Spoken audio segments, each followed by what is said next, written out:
Welcome. Here we are. Happy Freedom of Information Day. I'll just persevere.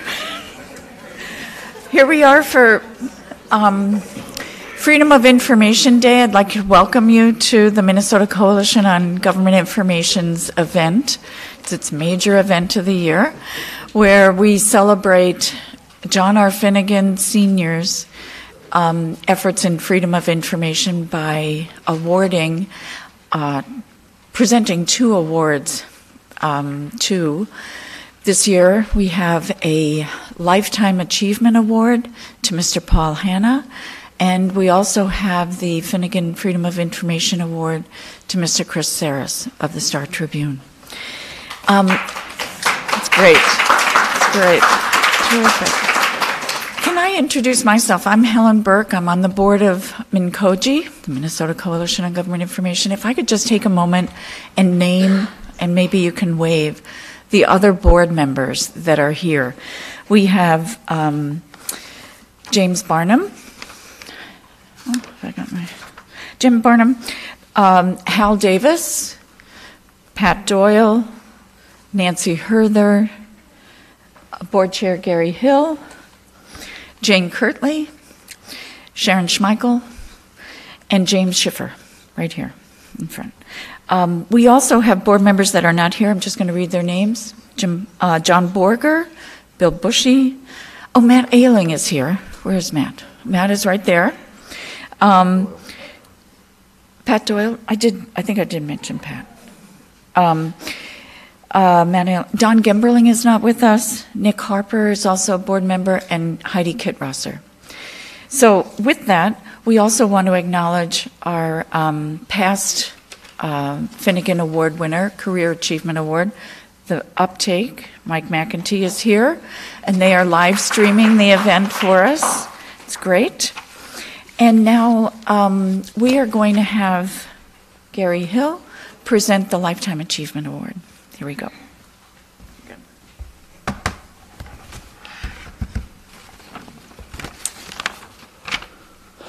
Paul Hanna is a lifelong champion of freedom of speech and freedom of information. He represented major Minnesota news organizations, including the Pioneer Press, the Minneapolis Star and Tribune, WCCO TV, and KSTP TV, in cases involving libel, privacy, reporter privilege, and access to government meetings and records. He fought for his clients and the public at all levels of the state and federal court system. Paul frequently appeared in newspapers, radio, and television explaining the importance of freedom of information, transparency, and government accountability. He served as a board member and officer for the Minnesota Joint Media Committee, a prominent organization which consistently advocated for the public's right to know.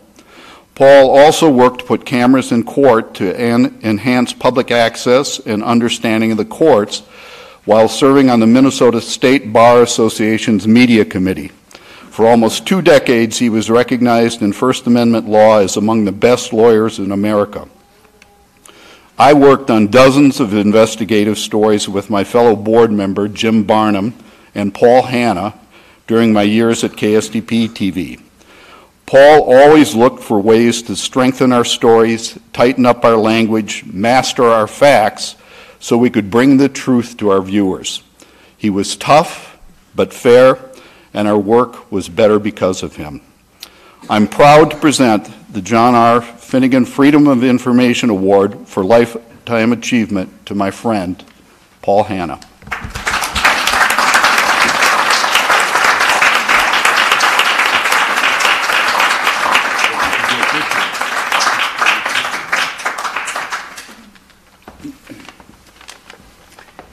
Well, thank you, Gary, and thanks to the board of MNCOGI for presenting me with an award that bears Jack Finnegan's name. I wasn't when I was a young lawyer at the Oppenheimer Law Firm in St. Paul, a senior partner came into my office one day and said, Jack Finnegan is the publisher, or the editor of the St. Paul Pioneer Press, and he wants to sue Bill McCutcheon, who's the police chief of the St. Paul Police Department because McCutcheon is refusing to provide access to incident reports, which are reports that police officers are required to make anytime they have any contact with the public. And we want you to handle the case. And I remember thinking, oh God, I just bought a little Mazda RX-7, little two-seater. You know, by the time this thing is over with, I'll have more traffic tickets than Minnesota has mosquitoes. Well, we won that case, and then a very interesting partnership arose. Jack had me writing demand letters to state agencies, local agencies, demanding access to information we believed was public that they were keeping secret. He had me warning public bodies all over the state that if they really did hold the public's business in a private meeting, that we'd sue them for violation of the open meeting law. He even had me knocking, kind of timidly, but knocking at courtroom doors when judges would close hearings for one reason or another. And Jack kept saying during all of this that the First Amendment protections, freedom of speech and freedom of the press, were very hollow if we allowed the government to keep all the bad stuff secret. And so for 20 years, I worked with Jack in all kinds of capacities, trying the best I could to make sure that our government was as transparent as possible. So I want to thank you. I'm, as you can tell, deeply touched. Jack meant a lot to me. So to get this award in his name is actually really cool. And I also want to thank you for keeping up the good work. My daughter's here, so I want to thank her as well, because she had to put up with countless fast food dinners when I was trying to get ready for trial. And I remember I would practice my final arguments in front of her, and she'd always remind me, look, Dad, people, jurors, think it's a lot more persuasive if you give them common sense arguments than if you use your Harvard words. So please try to forget about those words. Anyway, thank you very much.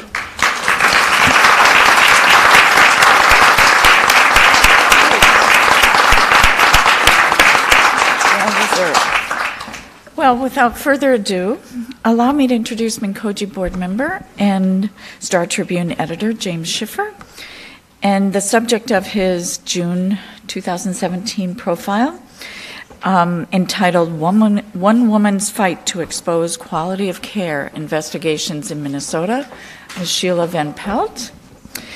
And their topic and the theme actually for the rest of the ceremony is Seeking Sunshine in a Secretive Healthcare System. It's about elder abuse, discovering it, reporting it, and holding those responsible for it accountable. So, there you go. Talking to the microphone. Can we get a sense? It's probably best to do that. Does this make any difference, whatever? No. Yes. You have to turn it on. Let's leave this on.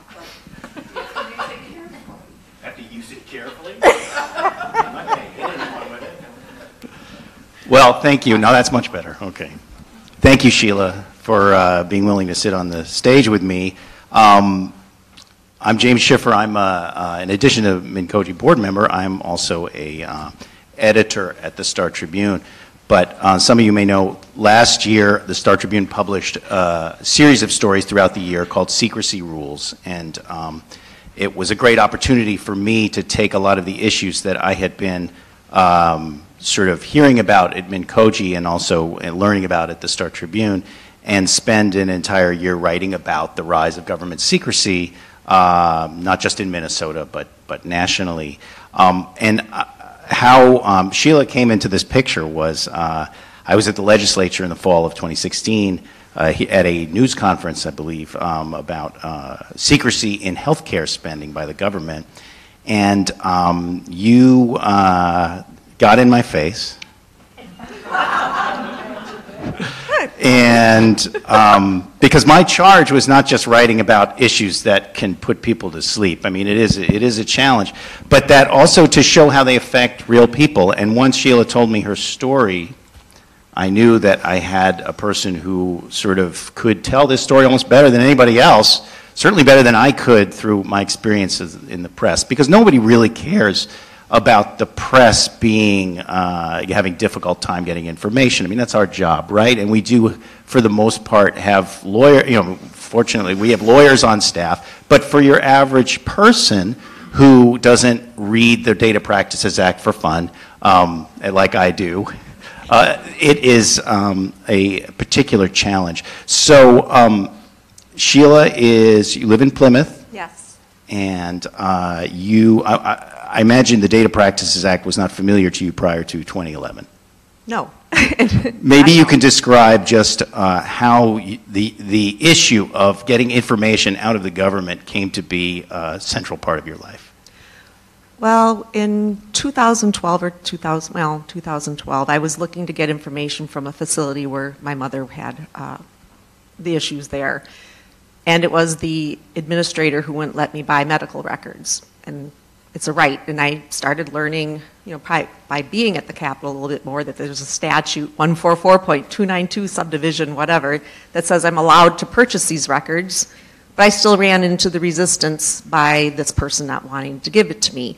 And, things morphed into different venues, but then I really became connected with MNCOGI, Rich Neumeister, who is not with MNCOGI, but has been so helpful and instrumental, helping me understand. And then, of course, it's brought me to Matt Ealing and Mr. Don Gemberling, who, God bless him, he has been very, very helpful to me understanding how to ask data practices requests. And so one of the things that when I knew that your story was really remarkable was your experience. Talk a little about your experience trying to get the records of the state investigated your complaint. You complained about the care that your mother had received at an assisted living and a nursing home, and the state commenced an investigation, finished their investigation, and then you asked for records of that investigation. Tell me what happened. Well, when actually, it was one of your predecessors, Brad Schrade, who wrote a story in 2013 where it even said that I didn't begin to think that they did a serious job in looking at the investigation. It wasn't, I'm just going to jump a little ahead, it wasn't until later, upon getting a data practices request responded to, much later, I learned that they did the on-site investigation into the wrong facility. So it validated my concerns that it wasn't a well-done investigation. But when wanting to get the investigation records, I was then directed to deal only with the Assistant Commissioner for the Minnesota Department of Health. They wanted to streamline my communications. And when a government shutdown was done, I was able to have my request for the full set of records routed through the MDH, who then was going to bring it to as a FOIA request, so at the national level. And then I waited for a year and a half. I kept trying to say that I have legislation pending and that it's really important that I can get this so I can help. And also for the Legislative Auditor's Office, I was working on a few things with. I wanted to have it because I believe it's key information to have. Upon receiving it, I found out that they only had provided the information for the nursing home where my mother didn't live when the incident happened. And so when I followed up with the state to find out where are the records for the assisted living facility where she lived on the day that the incident happened, I then, through data practices request, have learned the back and forth communication and going on that they didn't know what they were even doing. I was again waiting a year and a half, and then when I did get the information from the state, was an answer of, we don't have the records anymore because I waited for so long, we destroyed them. And so that was quite alarming. Even though I have records from the administrator directly that I've had, it was alarming to know and then have it finally revealed they didn't even do the right investigation, and then that took away so many of my rights and opportunities. And when I did an appeal, if I can just say all the way up to the Vulnerable Adult Maltreatment Review Panel, you know, to know that I was shut down every point along the way. And, you know, actually, the MDH and Governor Dayton's office was rather pleased when that maltreatment review panel found that they could go, whew, was actually one of the expressions from the governor's office. They didn't have to deal with me anymore. But they didn't even know that they did the wrong investigation.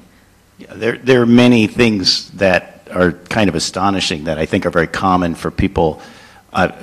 You requested the records from the state. The state said, well, we don't have those records. Those are federal records. Of course, FOIA takes forever. But then the feds get back and they say, no, actually the state has those records. And then we go back to the state, oh, we destroyed them, sorry. You know, which, I mean, it's kind of, Sheila shared with me a draft document that you got from Data Practices Request, just to show how much the State Department of Health was frustrated with you and how much they wanted to get rid of you. And I'm just going to read for a Absolutely. little bit. Because it is. This was edited down, but one of the beautiful things about the Data Practices Act is that drafts are also public. Let's see.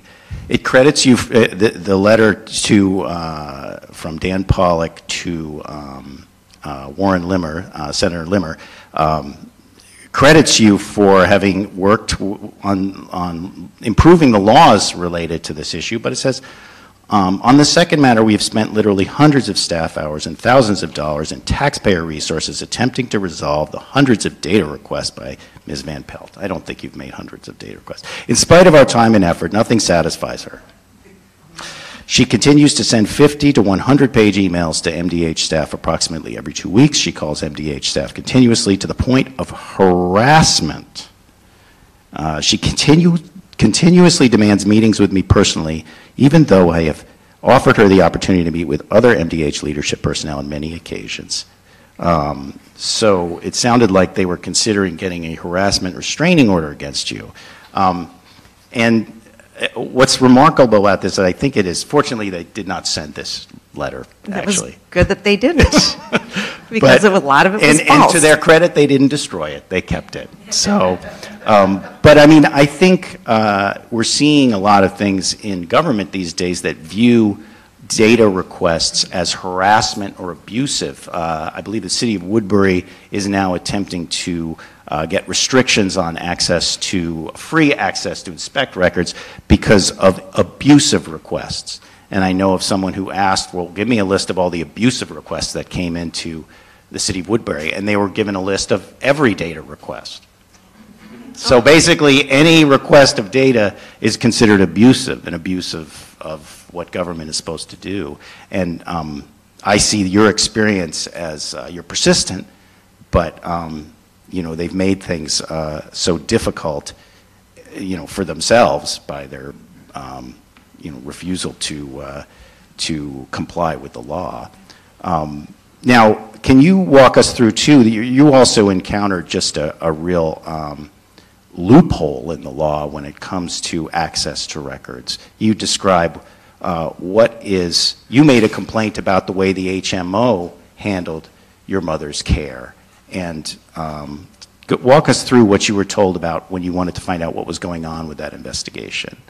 Oh, in 2011, I have the exact email when I was working with the investigator for the Minnesota Department of Health Managed Care Systems, or the HMO investigation side. And mind you, I was running a parallel path. I had the facility investigations going at the very same time as the HMO, and it gave me a chance to compare and contrast same division, health regulations division, but how they were done completely different. Right now, we already know all the issues, and Chris Sears, thank you so much for what you've done to bring all this into the limelight. But it's much more robust and open, if you even want to call it that. I mean, you're lucky enough if you get your investigations taken on, but you do get to know the outcome of your complaint if you are the complainant. Now, at the same time, then I'm talking to the, providing records to the Minnesota Department of Health on the HMO side of the ledger, and then all of a sudden I am told, oh, by the way, you won't be able to know the outcome from your investigation. It's deemed confidential. My exact communication back to him in this email was, why am I doing this? And in fact, it's so discouraging to know that this is what we put forth to the state of residents, is that why, don't bother, because we're not going to let you know. And so there's so much secrecy behind, especially the HMO side of it, that I've been working with legislation to try and get that done, but it's going up against the immense power of the lobbyist groups that don't want to give an inch. And quite honestly, I can't imagine that we have a facility with all the issues that we do know, if we were allowed to give them peer protection, which is what it falls under, and they were allowed to investigate themselves, report their findings back to the state, and you didn't get to know. And I beg you to think about it. What would we really learn? Would we learn that they have found that they are completely innocent, or are we going to have them exposed to us that, oh, by, we blew this, this, and this? It's not going to happen. And right now with the HMOs, when they're allowed to self-investigate, report their findings back to the state, and you don't get to know the outcome, I will continue to look at it as something that anything that's kept in darkness. When we talk about this as being the week of sunshine, but anything kept in darkness is where corruption prevails. And my analogy, me as a proud Catholic, but I look back at my Catholic faith and what's gone on with the Boston, the Globe, when they did the movie Spotlight. I mean, imagine if they were able to investigate themselves, priests, and conclude that they had peer review protection and they wouldn't get to know, share the outcome. Where would we be? Or what if Wells Fargo, right now, with all the mishaps that have gone on, what if they were allowed peer protection? What would their outcome be? Or would they be assessing themselves the many, many thousands of dollars that the federal government is now giving to them? And again, when I have the facts and data that I have, to very well question what they have and what they're giving out. If I have this, how many other people have this having it happen to, and we need to open it up, but it is a damn tough ride. Yeah, I mean, I was kind of astonished. This is another thing to learn, just of the layers of secrecy related to just that narrow thing. There was something special about HMOs that even nursing homes didn't have to comply with. It is a restriction under the law that's really only granted to a few other things, like active criminal investigations, or child protection investigations in which, the parents might be suspect in abuse or neglect. They're not going to be able to see all those records while the investigation is going on. Why HMOs have this particular, they were explained to me why they have it, but it doesn't really make sense in the healthcare industry why one arm of it would have this protection. So that the reality is, it's, Minnesota law, again, is very good on access to records about yourself. They're supposed to respond within 10 days, I believe it is, when you ask for records about yourself, but not in this area. This is just, you can't see it. So we don't have any idea what this regulatory program really even achieves. And last session, one of the things I wrote about in the story was trying to follow, what happened to a proposal to open up these investigations, at least to the people who complain, and describe what happened to that legislation. At last year's? Yes, last year. It went through, let's put it this way, and I'm going to preface with this. Anytime you go into a legislator's office, and let's just say you wanted to talk about unions, you'll know because of party ideology where they fall, Democratic or Republican. But then when you come in and you start talking about provider groups, especially HMOs, it's not clear cut, and it's not without the help of people who, many here who have helped me, and some not, that help you learn the ropes through the lines. A Democrat could be highly aligned with an HMO. Leadership, yes, both sides potentially, some not. And you just don't know. It's like walking on in a minefield. So the Senate, in the Senate, they have been much more open and engaging in this process. Last year, the bill that would allow for HMO quality of care complaints to be given to the complainant with redactions, naturally, to have names removed. It passed unanimously in Senator Benson's committee, or HHS, for one of the committees, and it was set to go to judiciary. But we were at deadline, so it didn't pass because the House, for deadlines to mean something, is it has to also be going hand in hand with the House version. And it was the chair of that committee who preferred not to hear it, but he promised me that he would hear it this session, and so the bill died. And that was written in the story, and it carries on to this year with some other interesting nuances. Right. I mean, what struck me, and I don't spend a lot of time at the legislature, but Senator Abler allowed me to sit in on his meeting with you, and he said, you know, oh, legislators would be crazy to oppose this, you know. It's, you know, why wouldn't this pass, right? But did anyone testify against it at the Senate committee meeting? I know the answer to this question.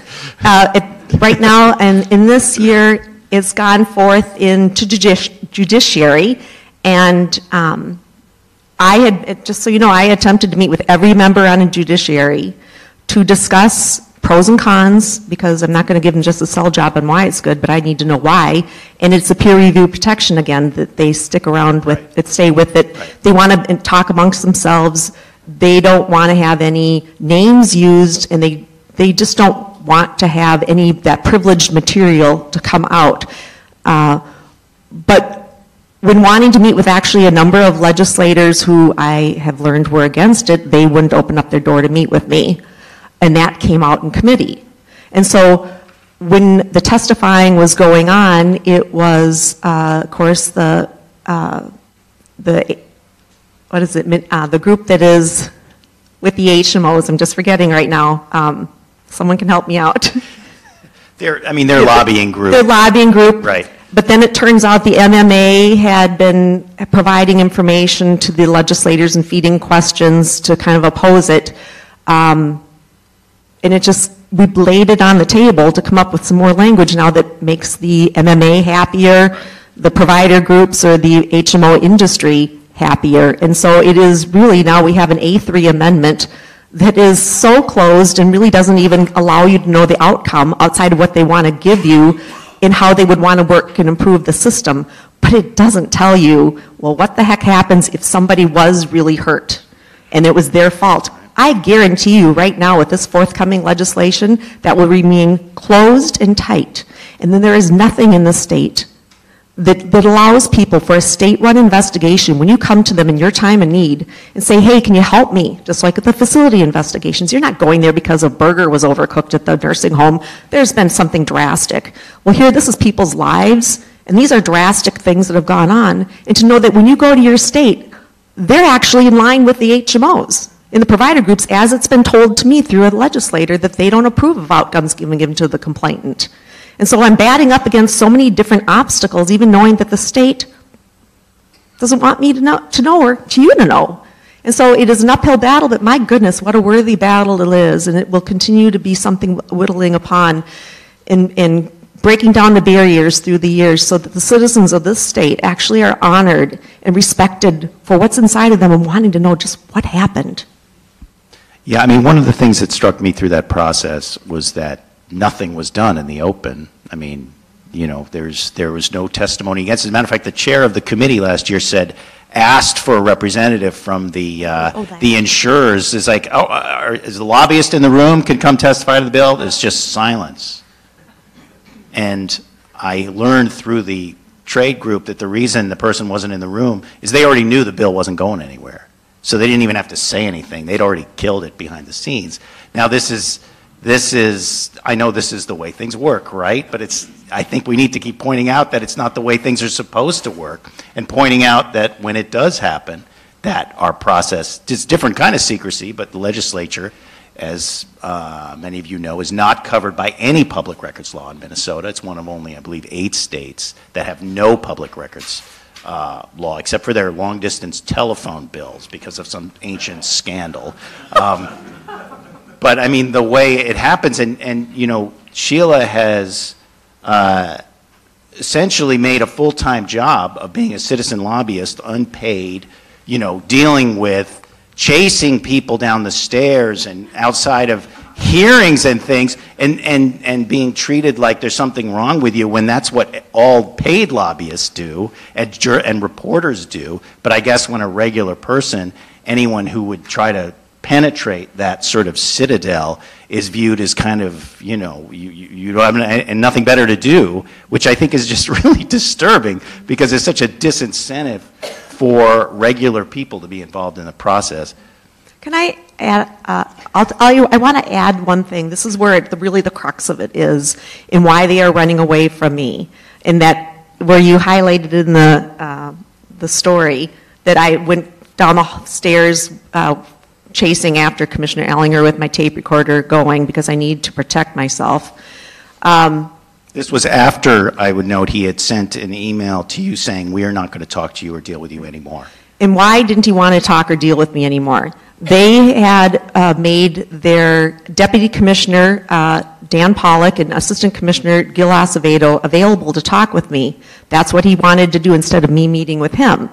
He made them available only to talk to me about legislative initiatives, which is fine, I'm happy to. And so when I talked to Dan Pollock, or excuse me, Deputy Commissioner Dan Pollock, I said, can you fulfill a proxy role for Commissioner Ellinger, where we can talk about the numerous and mounting systemic issues and issues of wrongdoing known to the Minnesota Department of Health and Governor Dayton's office since 2013. He told me he couldn't.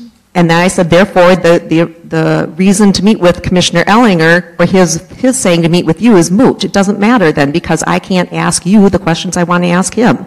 And namely, the questions that they still won't answer to this day, originally addressed to the former Deputy Commissioner, that's Jim Koppel, who's now an Assistant Commissioner at DHS, or Department of Human Services, is why, when I've had 2 out of 2 investigations done in this state, you clear them both of wrongdoing. Mind you, one of them, they didn't do the right investigation. I have facts and data beyond the belief. I mean, I've got signed and notarized records from health partners telling me they gave me the full set of records, but mind you, they're missing the critical records that are germane to a quality investigation that they have destroyed or omitted. I have the administrator, they can't say that he told the truth to the state, because I know the records, because I've got them all from various sources. Mary Brainerd, CEO of Health Partners, can't say she told the truth to the state. This doesn't go without many of the top level people of our state government on copy. I am then dealing with each of their medical malpractice defense law firms. The question still remained, why, when I have these 2 out of 2 investigations done with all these different things, the proof and facts and data that I have shown you where fraud is involved, why doesn't it matter to the state? He ran from that. But it wasn't before Deputy Commissioner Koppel told me then that people aren't asking your questions because they think you're going to sue them. And I'm more concerned about systemic improvements, getting rid of, you know, these issues that are getting in the way of the integrity of our investigations, and they're more concerned that I'm going to sue them. And so that's why they run away. That's why the false narratives were put out about why we don't want to talk with Sheila Van Pelt, because they told me 2 people in person, Commissioner Ellinger in person and Deputy Commissioner Dan Pollock, or Jim Koppel told me he would answer that question. And to me, it doesn't matter how many times you answer it. You need to keep asking the question, because you're told you're given an answer, and it's a damn good question to ask, and one answer that I want to know what's going on, and the answer to, because I think it matters to all of us. When we have our state government who is hiding behind and believing what is given to them versus even questioning the data that they're getting, we are not well served. And I want to bring that out, and to have it be that she's bothering us, this, that, and the other. Those are methodologies used when you're scared. And I'm looking for people to not be scared and answer the question. And so then I have this go on where, oh, she's harassing us, this, that, and the other. Well, that's fine. Answer the question. It doesn't go away just because you want me to go away. Now, Sheila, I think we're just about out of time here, but I do want to give you a chance to sort of say what advice you would have to people who are trying to get information out of government, what lessons you've learned. Make sure you go to, it's called the Department of Administration. Within there's an area of data practices. It gives you, when you open up. Staff is here today. Yeah. And you, Stacy, thank you, because you've been so helpful to me. You go in there, they give you examples, how to write a data practices request. If it's subject data, the state has to respond to you within 10 days, immediately or within 10 days. And if it's more of a generalized question, I'm sure it just goes into the queue. When it bubbles up, you get it. But it is very critical to follow it, because people, when we just ask, and you don't know these things unless you have a Don Gimberling or a Matt Ealing or a Rich Newmeister helping me. If you don't ask things in a certain way, they're the loopholes that exist. For instance, if you don't write and ask for the responsible authority, you can have this dismissed or not even looked at. Now, how many times do you and I even know what that is? We don't even know. The public is so in the weeds and lost. But if we don't know, and we need to have more public awareness of this, because the government is there to work for us. And I get a little disgruntled when I find that they, in many ways, don't want to be responsive and want to work against. And we have to remember who works for whom. And we pay their salaries, and sometimes I feel like we're dismissed or we're bothersome. Well, it's our right to know what's going on in government when we pay their salary, and they're here to work for us. Thank you, Sheila.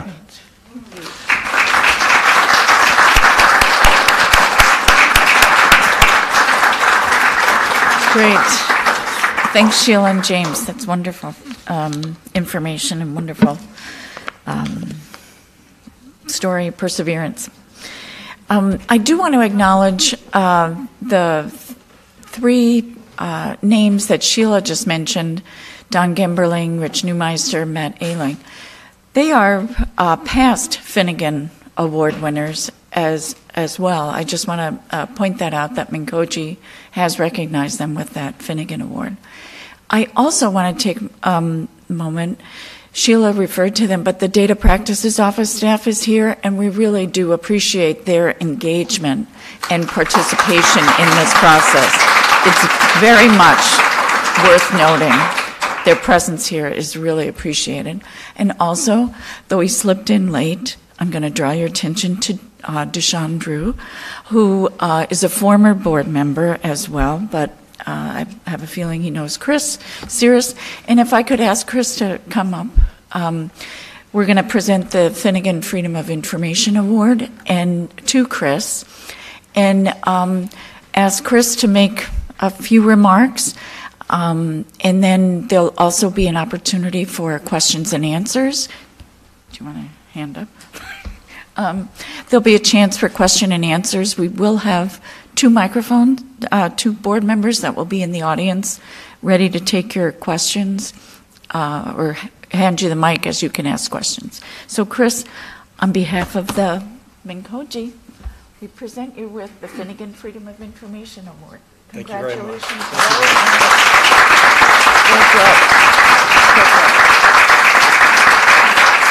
Thank you, Helen.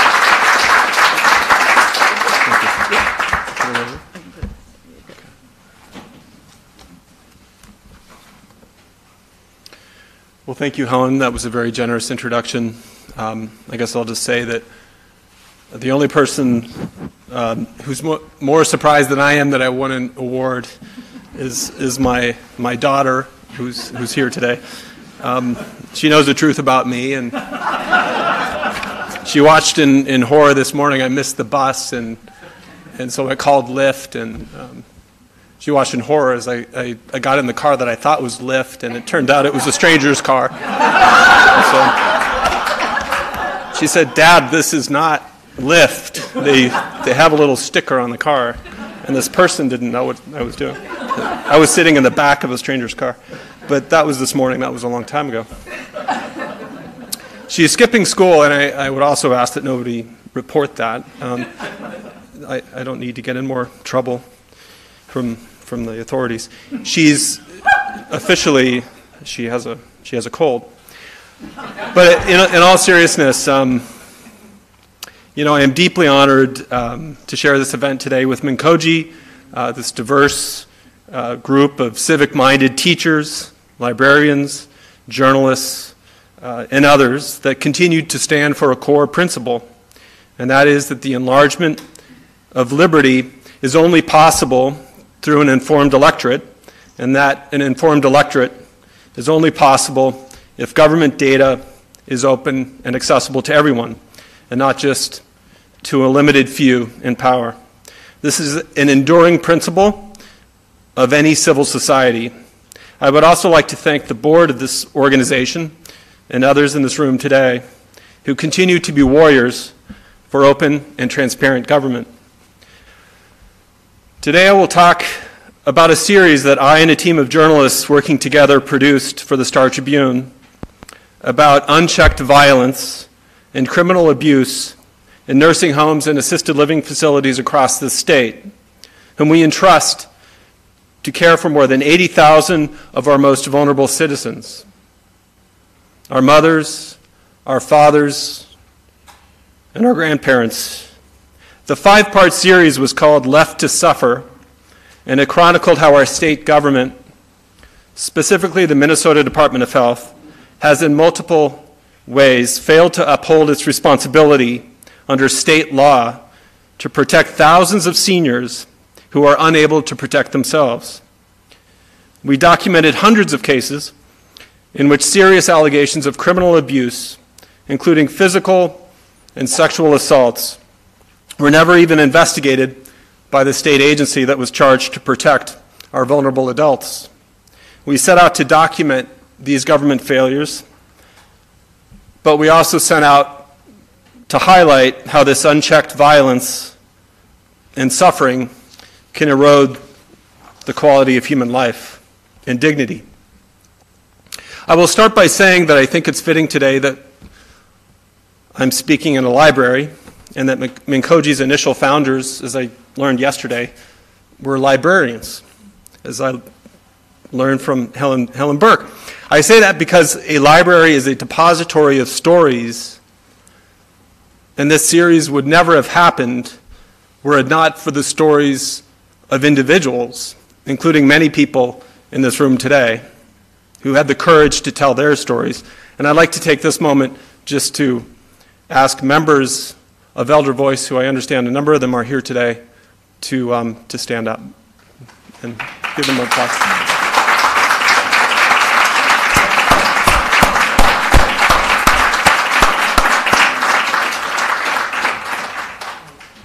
Thank you.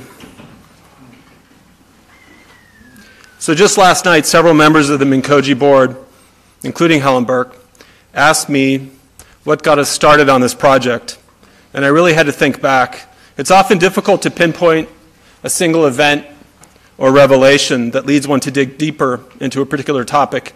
In this case, we had been aware of problems in the senior care industry in this state for quite some time. In fact, we had written hundreds of stories documenting individual incidents of abuse and neglect in senior homes. We were also aware, in a general sense, that our state agencies and elected officials were not giving the problem the attention it deserved. But looking back, I can say the real turning point was last spring. It was about this time when I was invited to attend a meeting of this grassroots organization called Elder Voice Family Advocates. This is a group consisting mostly of the daughters and sons of vulnerable adults who have been abused and neglected in senior homes across this state. And I remember attending one of their meetings quite distinctly, like it was yesterday. And it was in the living room of the daughter of a woman who was physically and psychologically abused at an assisted living facility here in the Twin Cities. There were maybe 24 Elder Voice members there, and their stories were remarkably consistent. In each and every case, family members had reported horrific incidents of abuse and neglect, including beatings and sexual assaults, to state authorities, which is what they were encouraged to do. But in each and every case, the state failed to take their claim seriously. In some cases, these family members waited months and months to hear from state investigators. By then, it was too late to prosecute the abusers, and the perpetrators went unpunished. And I remember distinctly leaving that meeting in my car and pulling off to the side of the road on my way home that night. And I called David Joels, he's a photographer at the Star Tribune who worked on this project with me. to describe kind of what I had seen and what I had heard. And we both agreed that we had a basic duty to tell the stories of these families, but also to explore the root causes of why their cases and their stories were not being investigated. So our project really began there at a very human level. And we spent much of last summer and fall traveling the state, meeting with vulnerable seniors and their families in living rooms and senior homes. We also began making dozens of public data requests to better understand the types of maltreatment that were being reported to the Department of Health, as well as the agency's mysterious process for determining which cases to investigate. We weren't getting straight answers by interviewing state authorities, so we had to request the data. One thing about reporting is that it's incredibly humbling. Every day you are reminded about how much you don't know. And I had been writing about the senior care industry for several years, and yet I had all these, I guess you could call them false assumptions. One thing, the first false assumption I had is that assisted living facilities in Minnesota are licensed. After all, these facilities care for nearly 60,000 Minnesotans. Many of their residents require significant care and assistance with daily tasks. According to the CDC, nearly 40% of assisted living residents in Minnesota have Alzheimer's disease or some other form of dementia. A large percentage, 60%, require assistance with bathing and dressing. So this is a highly vulnerable population.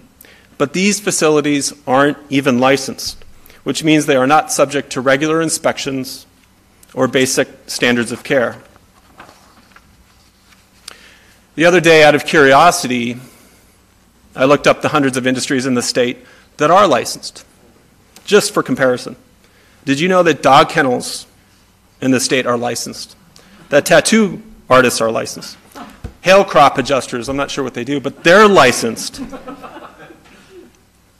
In fact, dog kennels are inspected every single year. Yet we found that some assisted living facilities in our state have never been inspected, not even once. Now, I'm not saying that dog kennels or tattoo artists shouldn't be licensed or inspected, but I think we owe our loved ones in our senior care facilities at least as much oversight as our pets. I would say my second false assumption early on in my reporting was that allegations of criminal abuse were in fact being treated as possible crimes. That is to say that they were referred to law enforcement authorities and were being investigated by forensic specialists. In fact, state law clearly mandates that the Department of Health notify criminal prosecutors when it finds evidence of criminal abuse. That way, perpetrators of abuse can be brought to justice. That seems like a pretty modest expectation of our state government, that they actually report allegations of criminal abuse to the proper authorities. We decided to check this out, so we reviewed more than 300 maltreatment investigations completed by the health department since 2014, and we found that state investigators failed to interview victims in roughly half the cases and failed to notify police in nearly 40% of the cases. And only a fraction of these cases ever reached a prosecutor's desk, even though many of the cases involve physical, sexual, and psychological abuse, even torture. So right away, early on in our reporting, we found evidence to suggest that our system for protecting thousands of vulnerable adults in our state was deeply flawed. I mean, if you aren't inspecting the facilities, if you aren't treating violent crimes like actual crimes, and you aren't bringing perpetrators to justice, then you have a serious problem. I would say the third false assumption that I had was that victims of abuse and their families who had reason to suspect abuse had access to basic information about what happened to their loved ones, including details of the state investigations. Once again, I was quickly disabused of this false notion. In our review of public records, we found the state routinely failed to inform victims of their findings, leaving them in the dark. Even more significant, when families sought information, they were told the information was private. Thanks to a perverse interpretation of state data privacy laws, the Department of Health refused to share even basic details of its investigations to abuse victims and their loved ones.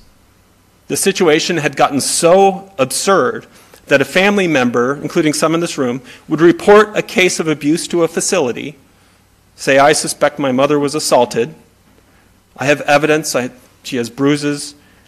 That facility would then say, don't worry, we reported this to the state. But when the family would check with the state to see if that report had actually been made, they would find out that the report was non-public, and there was no way of even knowing, even when it involved their own mother. We know of one case in which an elderly rape survivor was sent back to the very same room where she was raped, and the woman's family did not learn of the assault or that a state investigation had even taken place until months later and after she had died. Now, I personally fail to see the public benefit from that level of secrecy. How are families supposed to make rational and informed judgments about whether their loved ones are safe if life and death matters concerning their safety are kept secret from them? How does that make any of us safer? At bare minimum, do we not owe families of abuse victims even a bare description of what has been alleged to have taken place? My fourth and final false assumption was that the state was treating serious allegations of criminal abuse with some reasonable sense of urgency. Early on, we received data showing that the state only conducted on-site investigations of 3% of the more than 20,000 allegations of maltreatment it receives each year. Just 3%. Now, if the state is being that selective, then it must be taking those cases seriously, you would think. Again, I was wrong. We found that some families were waiting over a year for the state to complete its investigations and determine wrongdoing. In fact, some victims of abuse were waiting months after filing reports just for the state to contact them. The Office of the State Legislative Auditor recently found that one person was contacted 337 days after filing a report of abuse. 337 days. I can't even remember what I did this morning, much less 337 days ago. We all forget things. I can't imagine how the state expects to conduct credible investigations if it waits that long to talk to the actual victims. So in closing, I will just say that the people of this state should be forever grateful to Elder Voice and others for having the courage to speak up and tell their stories. It is very important to remember that it is very hard to bear witness to one's suffering. No matter one's age, each time that a person describes, as many in this room have, being beaten or molested or robbed, that person relives that trauma again and again. So these memories that people share, they often come out in fragments, not at once, because sometimes they're too painful. I have witnessed this anguish firsthand, and so it's important that we continue to listen to these stories. Now, the senior care industry and its many lobbyists do not want to hear these stories, of course, because they know that when you silence the stories, then you silence the problem. Currently, the governor's office and lawmakers at the state capitol are now debating what to do to clean up this mess. And they've come up with some solid proposals so far. I do think that the balance of power between the industry and vulnerable seniors is finally starting to shift towards seniors and their families, and that's a positive development. Ultimately, we have to be honest and admit that we all have a stake in this. This fight is about more than just elder abuse. It's also about how we will determine our future and what that future will look like. I would also urge a change in the way we talk about elders. A lot of times at hearings at the state capitol and elsewhere, I hear people refer to senior citizens who live in these long-term care facilities as the voiceless, and that we are giving voice to the voiceless. I would argue that there is no such thing as the voiceless. I would argue that we all have voices, and that there are only the deliberately silenced and the preferably unheard. Thank you.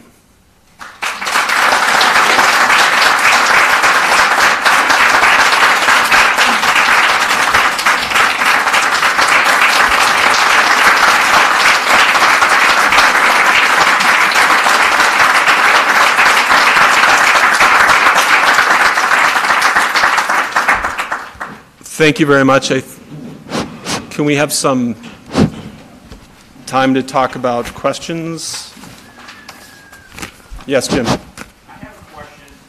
I wanted to commend you and Shiffer and the others in the newspaper.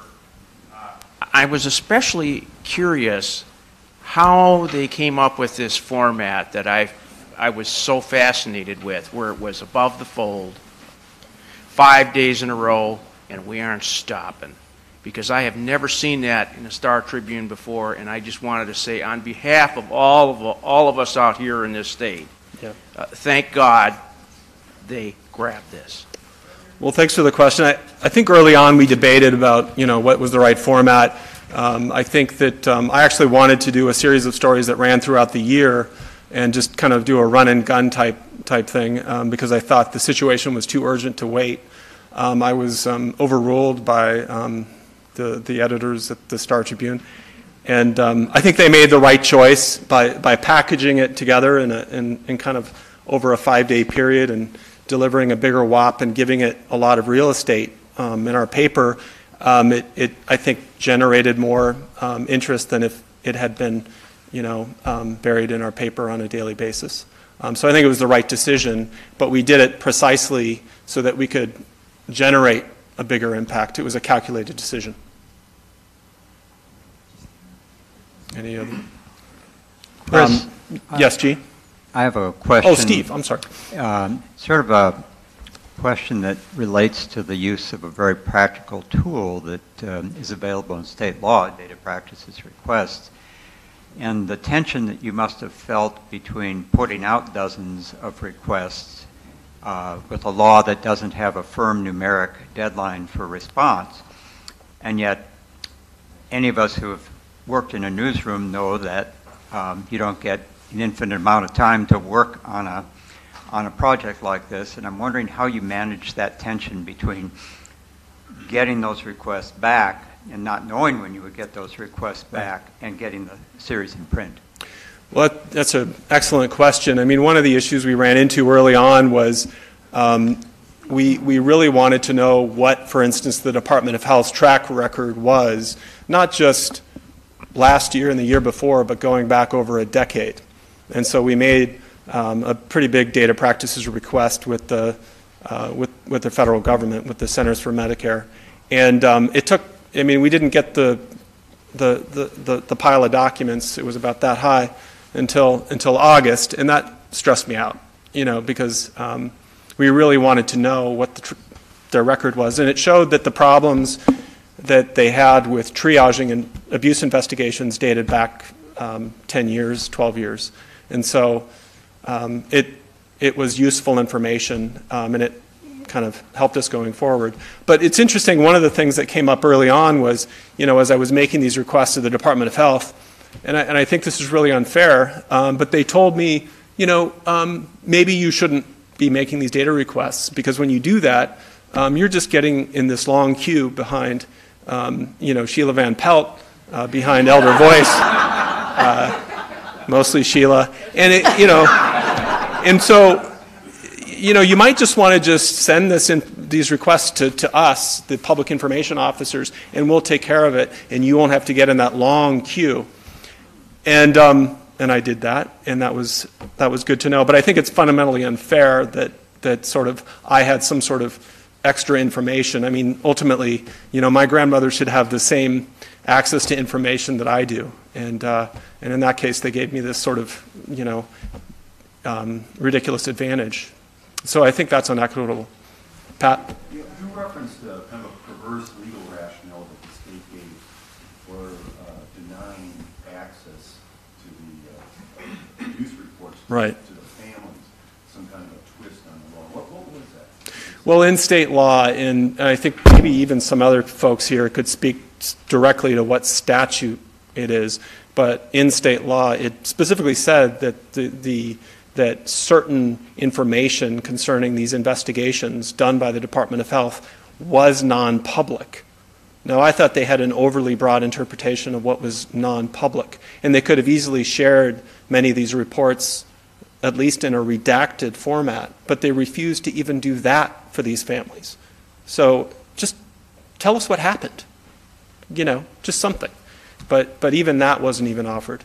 So, I mean, I think right now there's a proposal at the Capitol that would actually tighten up the language and make it possible that at bare minimum, the abuse victims and their families would be able to get at least a redacted version of that report. So were they saying it was non-public because it was the families and not the victim itself? You know, I think they were saying it was non-public because all of it was non-public. I don't think they were segmenting out. To tease us out. They consider the facility private information. So, That's interesting. yeah. So if the victim, the elderly person herself, requested the information, they would have said it's non-public for you too? Right, which we did. And now that I have the microphone, I have to tell everyone. My sister and I had a lawsuit against the facility that abused and neglected my mom. And we walked away from a settlement so we could talk. And we carefully, very, very carefully, thought about who and what, in what form our story could be told. And I can't thank you enough, Chris, for being able to trust you with this horror story, and that you just, the ability to trust you with my mom's story and going forward has made all the difference, obviously. So, and kudos to the Star Tribune for allowing you to do that series.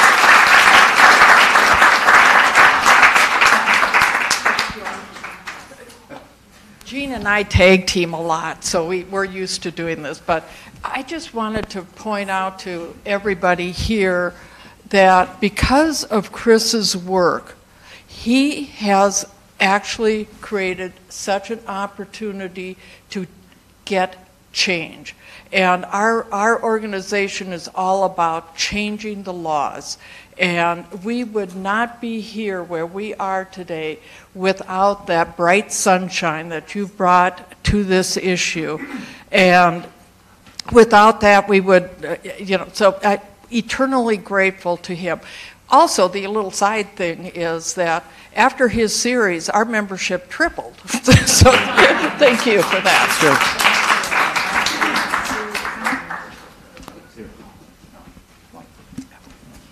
Chris, I'm wondering how many threats you've gotten since you did this article. Just several.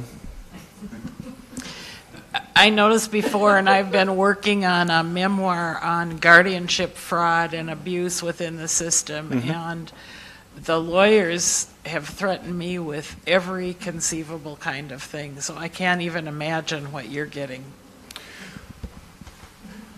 Briefly, I mean, I did face some criticism. Our newspaper did right away that we had focused so much of the coverage on the state, and why did you go after the state so aggressively and not the industry? And I think that was that's a fair question. I do think that we do have to hold our public institutions to a higher standard than private industry. So. And they were definitely failing on the job. So we will get to the business practices. Good, thank you. Yes. Thanks for your question. Any other questions, comments? Elon? Again, thank you for all the incredible work and service you did for elders in our state.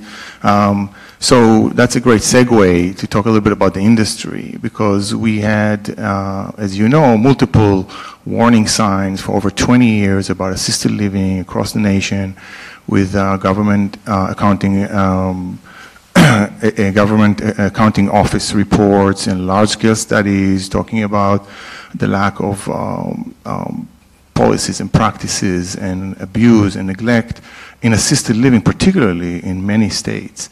And the warning signs were there.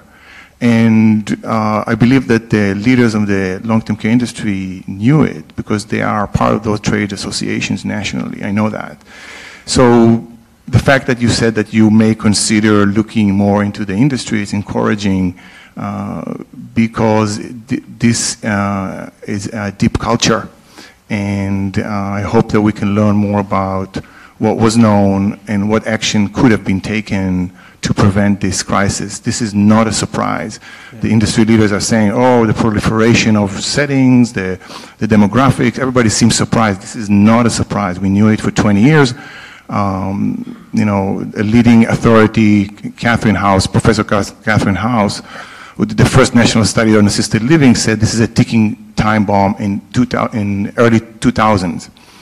And did the leaders of the long-term care industry ignore it? And what could have been done to prevent it? So now they're all for prevention. So anyways, I just wanted to mention that.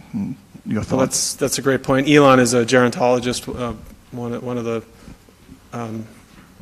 leaders in this field. And I mean, I think that we have to start, how do we change reality until we know what reality is? And I think we have to be honest about who's in these facilities, who they're taking care of, how the cares that they require. I think that we don't hear that often about that. You know, assisted living, I think, is basically no different today than it was, than nursing homes.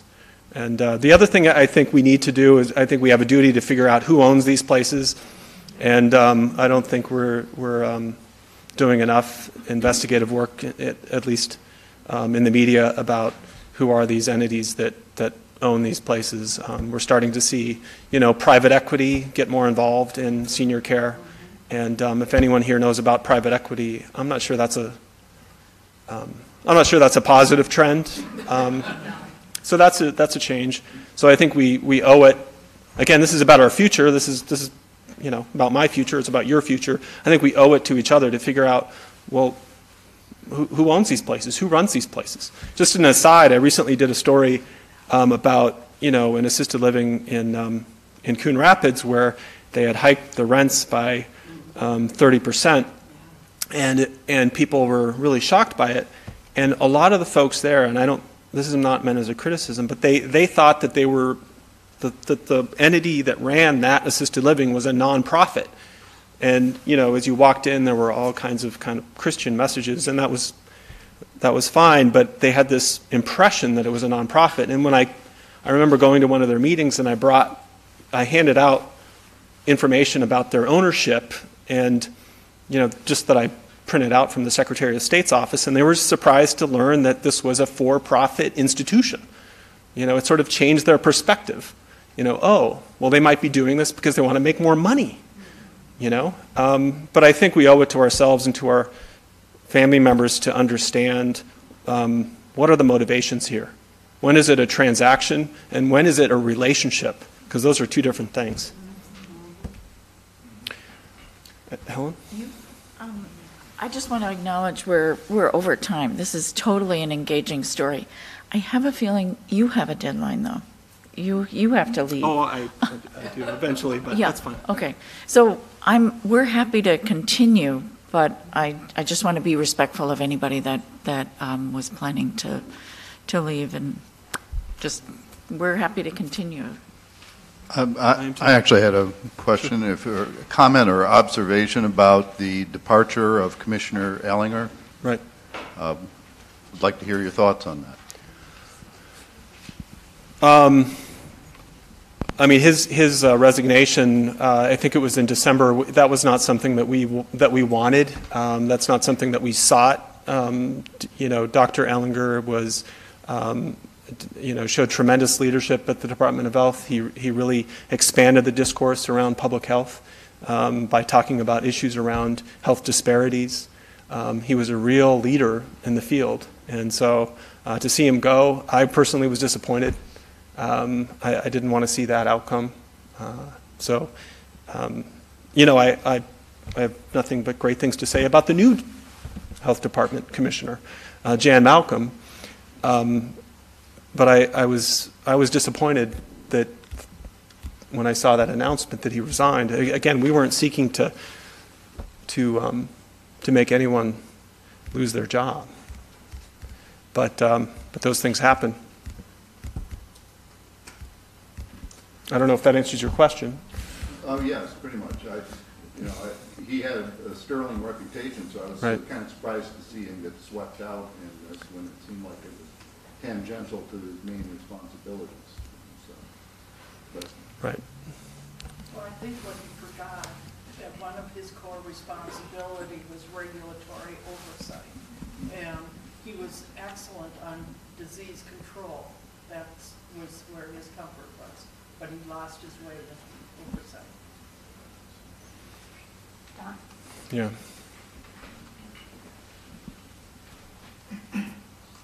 I'm interested to know what follow-up the Star Tribune is going to do, say, in 6 months or a year, to find out what the state has done to correct the problem, what the industry has done to correct the problem, what nonprofits have done to correct the problem. You mentioned that it wasn't your objective to get Ed Ellinger to resign from the Department of Health, so what was your objective, or was your objective and the paper's objective in running the stories might have been different, and what in 6 months or a year will the paper do about this series of news articles? Well, obviously, we wanted to see meaningful reform, and that was our hope. You go into these things, and you want to see change, you want to see impact, or else what's the point? You don't want to just describe things. You hope there's change. So that's what we're hoping for. And right now, there are there are multiple bills at the state capitol that would fix many of these problems, and we'll see what happens. If meaningful reform doesn't pass, then we'll be holding people accountable for that. Jean. Well, I know you also write about mental health facilities and mental health issues, and we'll be talking about, I lost my son, died in a group home. Sorry to hear that. And I'm wondering if you see some parallel issues in the whole mental health system in terms of access to information, in terms of neglect, abuse, et cetera. I mean, is it a parallel situation in your mind? I think that's a good question. I mean, I do see a lot of parallels in terms of kind of the priority that it's given by the state. When you have a situation like we had, where it would take the state over a year to actually call a victim of abuse, what you're doing is you're sending a message that this isn't important. And we see a lot of that with mental health too, is just that message of, this is not a priority for us. And, but I think the important thing is just to keep telling the stories. Chris, if I could add on to that, the power that you've had with our stories and publishing them is it's motivated legislators. Unfortunately, it's that kind of profile issue that gets their attention. I just wanted to convey to you that one of our legislators had said, well, you know what, next year these stories will go away and so will your issue.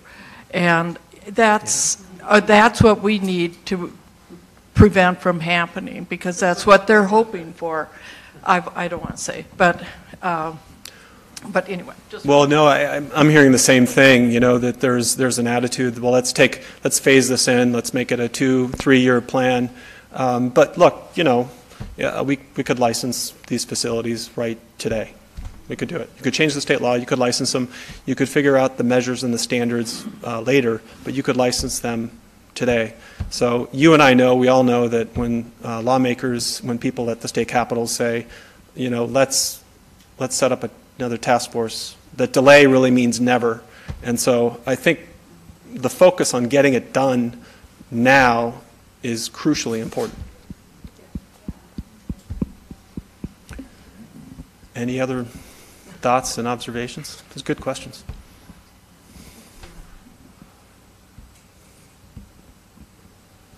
Yes, Sheila. It's just more of a comment. Thank you from the bottom of my heart. Thank you from the bottom of my heart for all that you have done to bring this to the forefront. I mean, you're hitting people on every corner of the state because it matters to them. And, you know, you're doing God's work. That's all I want to say. So thank you. Well, thanks for the, you know, comment. Well, I think, thanks again, and I you know, it's obviously, it's nice to hear people, you know, commend the coverage, but, you know, we have the easy part. It's easy to describe a problem. It's way more difficult to actually fix it. So glad that there are people in this room that are working on that. Thank you. I'm going to step down, unless. Oh, I'm sorry. Oh, no. Oh, I'm sorry. Yeah. I don't think it's... I didn't see you. Is it working? Yeah. I just wanted to add one thing, too. Sure. You have done an amazing job on everything that you've done and been doing over a period of years. And I've talked to you for quite a few years. But the one thing that I see that is a really big issue for actually preventing the abuse of, you know, 60% of our seniors in these places have a diagnosis of dementia. And I have fought for 20-some years, both through my mother being abused and then starting a place and changing the way dementia care was done. Over the years, I had several people who came to us from places where they'd been raped. And I followed up with things. I tried to get people to look at it. And still today, they're saying they cannot prove it. Mm. And that's a big issue. Mm-hmm. When anybody is abused and someone says that they've had dementia, they just blow it off.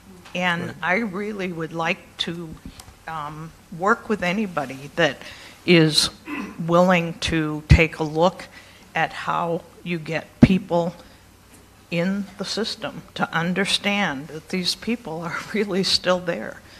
And they are able to, every time someone mentions something, they need to be paid attention to. So that was just my 2 cents. Thanks, Judy. I agree. Well, thanks for, and congratulations. All right, thank you.